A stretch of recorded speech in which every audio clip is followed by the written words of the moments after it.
Miss হবে না আপনার পছন্দের টিভি শো। দেখুন জি5 অ্যাপে একদম ফ্রি। লাউ চিংড়ি থেকে শুধু শুধু চিংড়িগুলো বেচে লাউটা খাবি না, এরকম করবি না কিন্তু। ছোটবেলা থেকে এক জিনিস করে যাচ্ছিস, মার খাবি। কি হয়েছে তোমার অপরাজিতা? কি চলছে তোমার মনের ভেতরে? কেন এমন ছাইচাপা আগুনের মতো ব্যবহার করছো তুমি? ওই তো আনি এসে গেছে।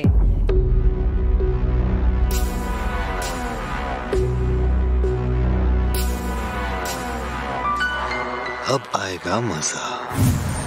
বড় মামি ওখানে সবার সামনে কিচ্ছু বলেনি, এখানে নিশ্চয়ই শ্যামলীকে ছাড়বে না। কি রে আনি, কি খেলি?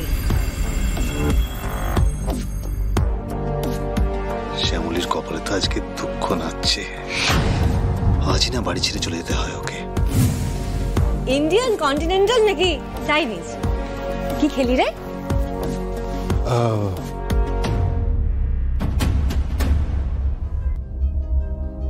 ম্যাডাম সব জানেন? এই হোটেলের ব্যাপারটাও ম্যাডাম জানেন? ও মহেশ্বর, ও আসলে শ্যামলী আমাদের অনেক হেল্প করলো, তো তাই ওকে একটা ট্রিট দেওয়ার জন্য বাইরে নিয়ে গেছিলাম রেস্টুরেন্টে। কি আনি, এত এক্সপ্লেনেশন দিচ্ছিস কেন? আচ্ছা, আমি কি তোকে কিছু জিজ্ঞেস করেছি বল? খুব ভালো করেছিস তো রেস্টুরেন্টে গেছিস। দেখ, সবার লাইফে এত স্ট্রেস,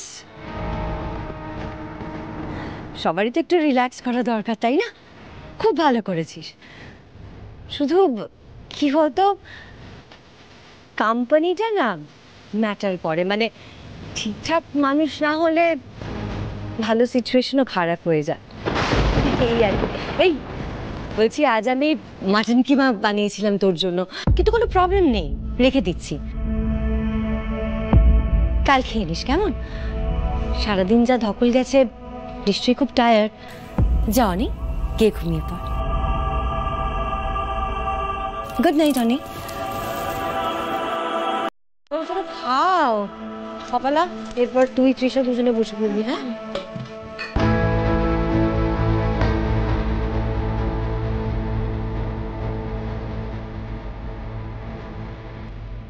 ম্যাডাম সব জানার পরেও কিছু বললেন না? আমার উপর চিৎকারও করলেন না কেন? মহেশ্বর, কি চলছে ম্যাডামের মনে? ব্যাপারটা কি বলতো মামনি?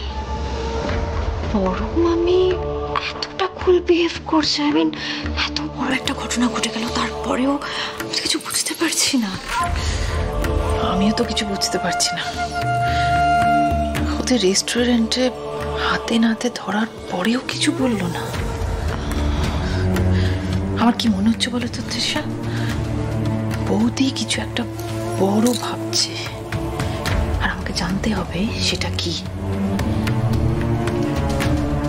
এখন চলো গিয়ে আমরা ভালো সাজি, তারপর বৌদিকে একা পেলে আমি জিজ্ঞেস করবো।